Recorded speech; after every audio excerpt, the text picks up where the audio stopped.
everyone, Susie here with a scrapbook page process video. Today I'm showing a Christmas layout.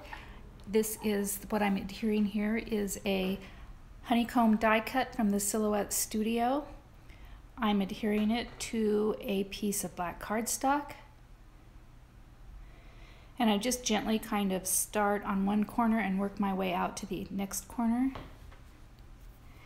And then the way I filled in each of these little honeycomb squares is by cutting a template out of white cardstock, and then I would use that with some tape runner adhesive, removable, and I used all papers from the Tim Holtz Christmas Noel pad.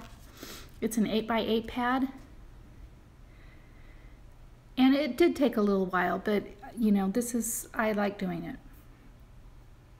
It's a kind of a vintage pad, so all the pieces are a little bit vintagey looking with some plaids and some script and stripes and florals in there. It's just a great Christmas pad. So I'm shuffling through the pad here, trying to find cohesive patterns, although any of them would have worked. And then I tried to use I think 3 or 4 of the same pattern.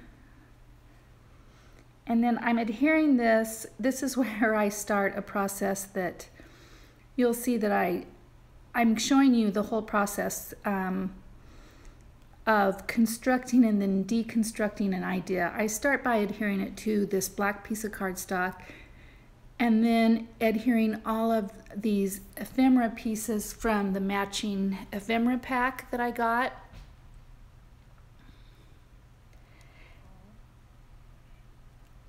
And I don't dislike this, but in the end to me it just looked a little bit busy, and I really wanted to focus on the honeycomb die cut that I filled in just because, you know, it took so long.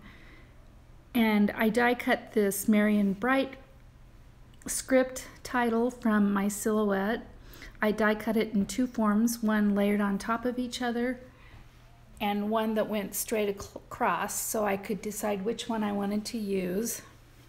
And here I'm just punching it out using my little piercer tool that I've had forever. It's a little tiny Heidi Swapp piercer tool, but I really like it. I use it almost with every layout.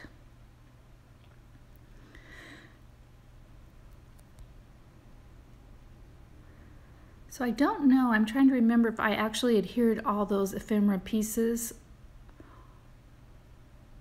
or if now I'm taking off the second one to see which one I like the best.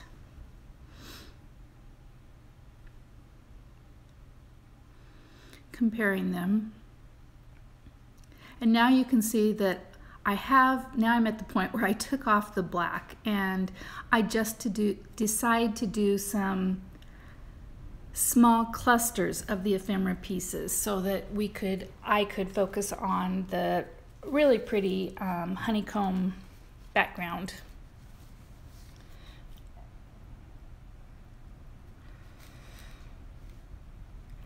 And at first I think I want to do the same thing without the black background, and you'll see me change my mind for a 3rd time.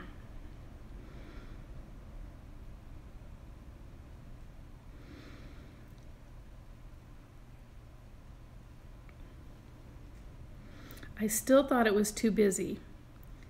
So in the end, I had to carefully, I don't show it on tape, lift off that honeycomb piece and adhere it to another piece of white cardstock. I know it's crazy. This is my 3rd try. But I finally was happy with it and got it right. I adhered the title to the middle portion of the right-hand side, adhering the title, the one that is stacked on each other, using my fine-tipped glue.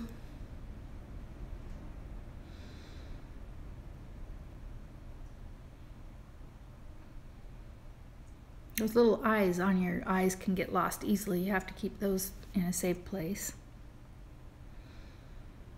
And now I'm starting to adhere I decided on just little clusters of the ephemera pieces. It was just way too overpowering when I tried to surround the entire honeycomb frame with all the ephemera pieces.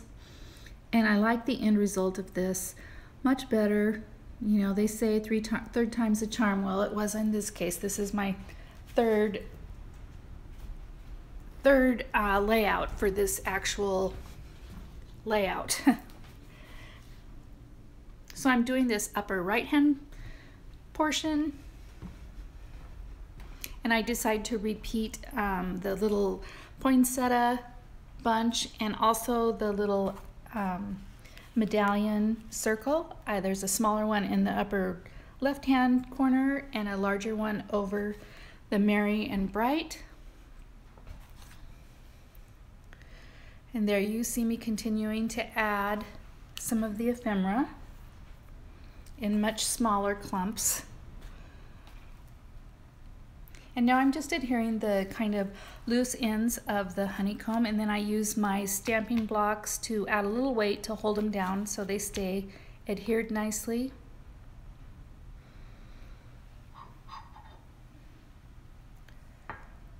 And I'm doing the same to the bottom portion.